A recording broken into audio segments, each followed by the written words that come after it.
Bonjour à toutes et à tous. Merci pour votre présence en cette 112e semaine de mobilisation du collectif Solidarité Palestine 37. Depuis plus de 2 ans maintenant, nous nous retrouvons inlassablement semaine après semaine pour dénoncer l'injustice profonde et violente que subit le peuple palestinien. Notre lutte légitime vient de chaque enfant assassiné, de chaque famille décimée, de chaque silence complice. Elle vient du mépris, du deux poids deux mesures et de l'indifférence criminelle qui laisse ce peuple saigner en continu. Si nous sommes encore là aujourd'hui, c'est parce que nous refusons de normaliser l'inacceptable, parce que nous refusons de laisser un peuple être broyé dans le silence et l'impunité. Tant que la Palestine sera martyrisée, nous serons là pour dénoncer les crimes que commet l'État d'Israël depuis plus de 77 ans. Israël n'en finit plus de violer le prétendu cessez-le-feu à Gaza. Il y a 2 jours encore, 5 Palestiniens et Palestiniennes, dont 2 enfants, ont été tués lors du bombardement d'une tente dans un camp de réfugiés près de Khan Younes. Une preuve de plus que cet État génocidaire ne reculera devant aucune horreur tant que l'impunité perdurera. Il est urgent que des sanctions réelles soient prises et que ses dirigeants soient jugés. Israël à l'Eurovision. Ici en France, la répression contre le mouvement de soutien au peuple palestinien continue. Garde à vue, perquisition, intimisation. Mais nous ne céderons pas. Nous resterons solidaires, mobilisés et déterminés à faire entendre la voix du peuple palestinien. Israël ne peut pas être légitimé sur la scène internationale, encore moins à l'Eurovision. Un État reconnu coupable d'apartheid et accusé de génocide ne devrait participer ni aux concours culturels, ni aux compétitions sportives, ni aux instances internationales.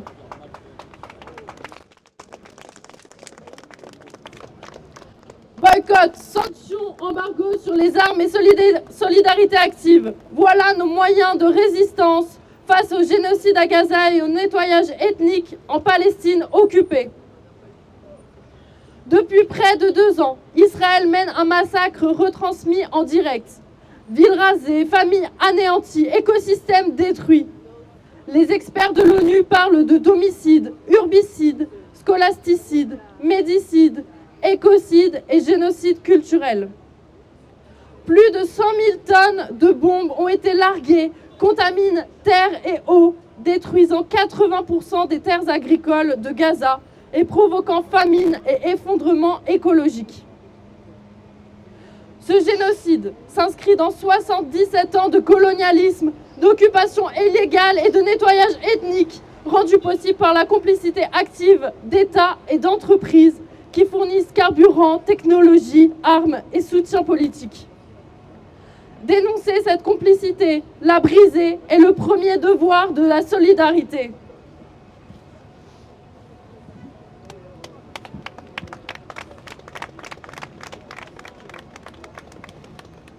Destruction du patrimoine agricole de la Palestine. Il faut stopper Israël immédiatement. Lundi 1er décembre, les forces d'occupation israéliennes ont une nouvelle fois pris d'assaut le siège d'une ONG palestinienne, membre du Via Campesina à Ramallah, ainsi que son bureau à Hébron. Des dizaines de véhicules militaires, des tireurs d'élite, un quartier en état de siège et plusieurs blessés. Une attaque en règle orchestrée devant les caméras pour en faire un outil de propagande. Cette ONG, ciblée depuis des années et classifiée terroriste en 2021, soutient les agriculteurs palestiniens dans le contexte d'une occupation coloniale de plus en plus violente et documente avec précision les violations du droit international par Israël, notamment devant la Cour pénale internationale. Lors de ce raid, les forces israéliennes ont démoli les installations de stockage de semences indigènes, un véritable trésor pour un peuple enraciné sur sa terre. Elles ont scellé les locaux de Ramallah et d'Hébron, volé l'argent, ordinateurs et documents, arrêté plusieurs personnes et interdit à d'autres de poursuivre toute activité. Cette attaque s'inscrit dans le cadre du démantèlement systématique des organisations palestiniennes œuvrant pour les droits humains. C'est à la biodiversité palestinienne, à l'environnement, à l'indépendance et à la sécurité alimentaire de la Palestine qu'Israël s'en prend. Plus largement, c'est l'autodétermination du peuple palestinien qui est remis en cause. La qualification de terroriste de toute personne ou organisation qui résiste à l'oppression sert de prétexte à Israël pour commettre ces exactions et entraver toute forme de solidarité envers les Palestiniens qui veulent demeurer sur leur terre. Le sort des prisonniers palestiniens. Selon un rapport du Comité contre la torture de l'ONU, Israël applique une politique d'état de facto de torture organisée et généralisée à l'encontre des détenus palestiniens, tout en bénéficiant d'une impunité totale pour les crimes commis depuis le 7 octobre 2023. Le rapport relève des traitements dégradants et inhumains.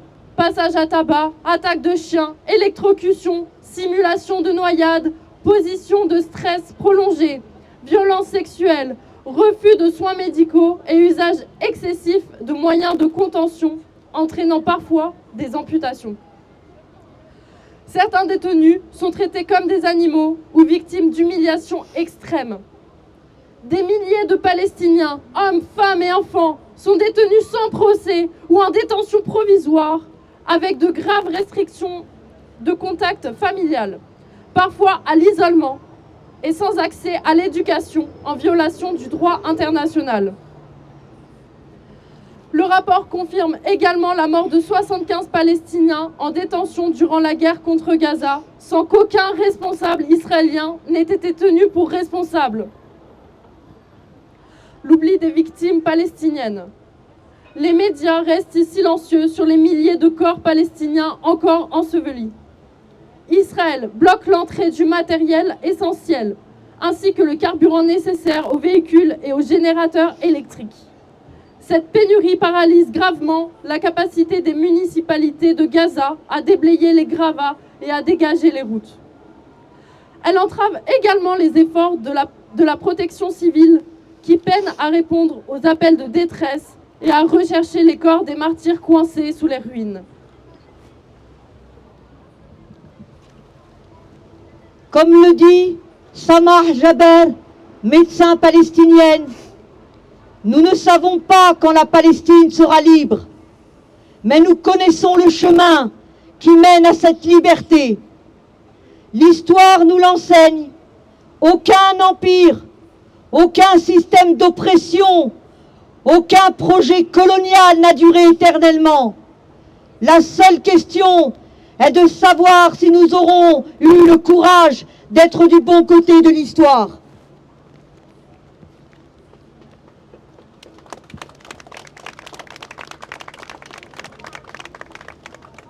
Notre solidarité ne se limite pas à des mots.